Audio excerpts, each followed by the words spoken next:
A federal judge is now warning we're past the question of a constitutional crisis in a rare rebuke of the Justice Department. At issue, prosecutions brought during the president's law enforcement surge in Washington, D.C. The judge chastised prosecutors, accusing them of losing credibility and, quote, playing police for people at the administration, playing cops and robbers like children. And he sharply questioned whether the DOJ was even still adhering to a principle that is spelled out in the Justice Manual, that they should bring only winning cases.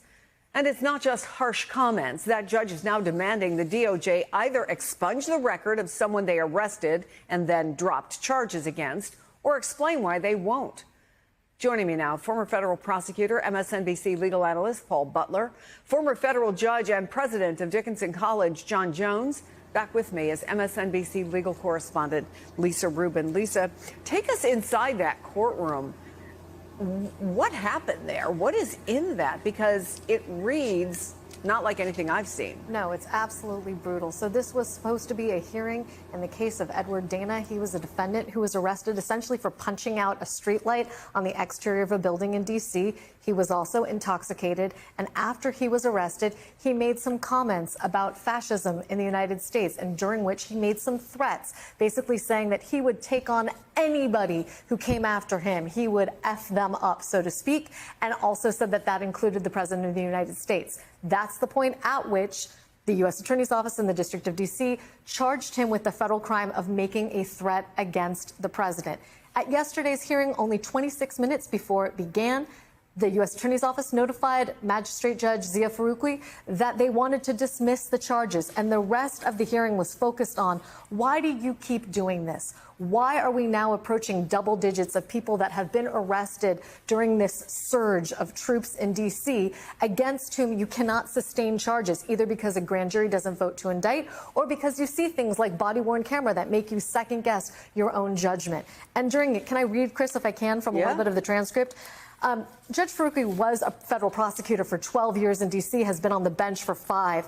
And he says, it doesn't make any sense to me. It should not be asymmetrical that only the punitive parts of the office, meaning the U.S. Attorney's Office, are available, that the carceral sides are available. But when it comes to doing the right thing for presumed innocent people, then it's when we get to it, we'll get to it. That simply is not going to work.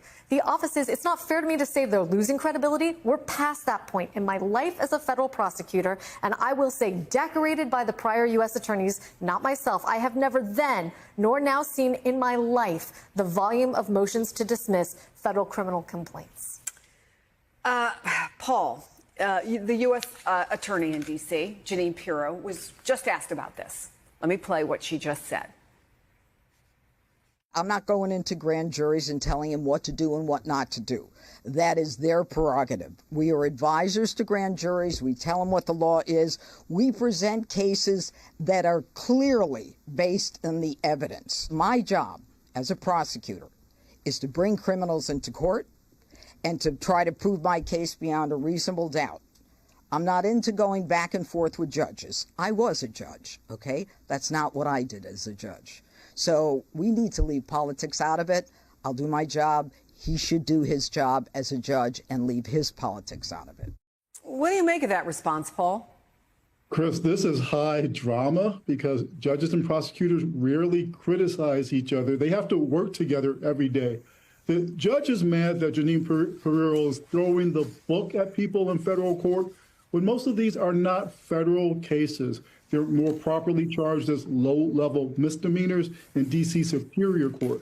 When prosecutors are forcing people to languish in jail for days while they try to figure out what charges they want to bring. We had a young man who was pulled over for a traffic stop. Cops found a gun that he was licensed to carry, a little bit of weed. This guy got locked up for a week before his case was dismissed. So yesterday, the judge said that Jeanine Pirro herself should come to court to explain what the heck she's doing, what she's ordering her prosecutors to do. He said she didn't have the dignity to show up in court, even though that's what a real leader would do. I thought, Judge, that our courts were overcrowded. I thought, in speaking over the years to any number of public defenders, that they can barely keep up with their caseload as it is. I know prosecutors who will tell you the hours that they work and they put in. And then you have the judge saying to the DOJ that you've tarnished the reputation of the district attorney's office, that there's no credibility left. How do you see this? Well, I moved to say, first of all, that apropos of my co-panelists' comments, that the next stop for Jeanine Pirro might be to Judge Faruqi's courtroom, like it or not. And there are no TV cameras there, and they might have an interesting conversation. I find it, pretty absurd that she projects this on everybody else and not on her folks. I feel badly for the prosecutors in the sense that they're probably taking their orders from the top. And what Judge Faruqi said is they're trying to pad statistics, arrest statistics, and that leaves the U.S. attorneys in a very, very difficult position. Chris, the Fifth Amendment to the Constitution has two key components. One is the right to have your case presented to a grand jury, and the other is you can't be deprived of your liberty without due process. And both of them intersect and come into play in this case. And finally, with Jeanine Pirro, it's absolutely laughably absurd that she would say that she's not going to try to convince a grand jury what to do. U.S. attorneys do that every day. The old adage, which and my panelists know, that you can indict a ham sandwich if you want to. Maybe it's because these cases that are being presented to the grand jury are so laughably thin that, even a grand jury with no rebuttal can't find a way to indict people. It's, I feel sorry for the professionals in the U.S. Attorney's Office, but they need to listen to what the judge is saying, because this is a clown show. Well, there's also a question about what this might mean for prosecutors' offices, I think, in many parts of the country. And I say that because you do have a situation where, as you mentioned, folks might consider whether or not it's worth it anymore. If you're a good lawyer, you don't become a prosecutor to get rich. You become... Donald Trump wants you to believe that his administration is being tough on crime, that is one of their big pursuits. And if there is one crime that the Trump administration says it absolutely will not tolerate, one crime that they will go to the ends of the earth to prosecute, it's this one. My main focus is on getting rid of mortgage fraud and finding mortgage fraud no matter who commits it. Democrats, Republicans, it doesn't matter. If it's a Republican who's committing mortgage fraud, we're going to look at it. If it's a Democrat, we're going to look at it. It doesn't matter whether you're a Republican or Democrat or a Fed governor or somebody who mans a convenience store. If you commit mortgage fraud, you need to be held accountable, period. All right. That guy's talking tough. That was Trump's director of the Federal Housing Finance Authority, Bill Pulte, saying that this administration is laser focused on prosecuting mortgage fraud, no matter who commits it. But here's the thing. So far, all of the people who Bill Pulte has accused of mortgage fraud have one thing in common. They're all people that the president considers his enemies. In April, Bill Pulte asked the Justice Department to investigate New York's Democratic Attorney General Letitia James to the Department of Justice for alleged mortgage fraud. In May, Bill Pulte asked the Justice Department to investigate another Democrat, Senator Adam Schiff, for alleged mortgage fraud. Earlier this month, he did it again, this time alleging that Federal Reserve Board Governor Lisa Cook committed mortgage fraud. Trump then used those claims as a pretext to fire Lisa Cook from the Federal Reserve. And today, NBC News reports that the Department of Justice has officially opened a criminal investigation into Lisa Cook.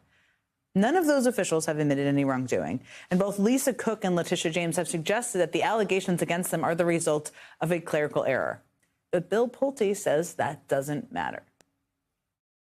There are a lot of other people that have been criminally referred, and they don't have this type of benefit being given to them, which is, maybe it's a clerical error and maybe it's this. Did you sign these documents or did you not? Bill Pulte definitely wants people to believe he has a zero-tolerance policy for mortgage fraud. But watch what happens when Bill Pulte was asked about credible allegations that Texas's pro-Trump Republican Attorney General committed this same type of mortgage fraud. Ken Paxton, Texas Attorney General, running for U.S. Senator, U.S. Senate, there's at least, it looks like, 3 examples, working examples right now of what could be described as alleged mortgage fraud. Is that something you're looking at? As I said, unless it's something that's either been made public by lawyers like Norm Eisen or in criminal referrals, I'm not going to comment on any specific situation. If things are made public, then or if we decide to make them public, then I will talk about it. Okay, So Bill Pulte is happy to talk about alleged mortgage fraud by Democrats, but he can't talk about mortgage fraud allegations against Republicans, not unless it's, quote, made public or if we decide to make it public. Now, set aside how much that last part seems to contradict everything he just said. The allegations against Ken Paxton have already been made public. I mean, a simple Google search of Ken Paxton and mortgage fraud pulls up quite an array of articles from a range of national and local outlets who have been reporting on Paxton's mortgages for months. Paxton's Republican primary opponent, John Cornyn, has even started running attack ads all about Ken Paxton's mortgage problem. And Ken Paxton isn't even the only Republican that Bill Pulte seems to be ignoring. Today, ProPublica reports that not one, not two, but 3 separate Trump cabinet members appear to have committed this same type of mortgage fraud. Trump's labor secretary, Lori Chavez DeRemer, his EPA administrator, Lee Zeldin, and his transportation secretary, Sean Duffy, all have mortgages on more than one home, which they claim as their primary residence. When asked for comments, spokespeople for each of those officials suggested they had done nothing wrong. A spokesperson for EPA Administrator Zeldin said that we are past the question of a constitutional crisis. Those aren't my words. They came straight from a federal judge, openly warning that Trump's Justice Department has lost credibility and is playing cops and robbers like children. That's not political, as usual. That's a danger siren for American democracy. Here is what went down. Prosecutors arrested a man in D.C. during Trump's so-called law and order search, but just before trial, they dropped the charges again. And this isn't a one-time mistake. Judges are seeing it happen over and over. Cases rushed into federal court, people jailed without solid evidence, charges abandoned at the last minutes. The judge ripped into the DOJ, saying it's about padding statistics to make Trump look tough on crime. But instead of real justice, it's chaos and corruption. And guess what? Most of the target happened to be Trump's political enemies. But when Republicans face the exact same allegation, silence, no charges, no accountability. This isn't justice, this is weaponized power. When a federal judge is forced to call out prosecutors, you know the system is breaking if people lose faith that courts are fair, then the very idea of democracy is at risk. So here's the real question. Is Trump's DOJ destroying the justice system for political revenge? Or is this a wake-up call Americans needed to finally push back? Drop your thoughts in the comment. I want to hear what you think. And if you want the truth behind the headlines, don't forget to subscribe, because one thing is clear. Justice in America is on the line. Stay tuned with us for more videos. Thank you for watching my videos.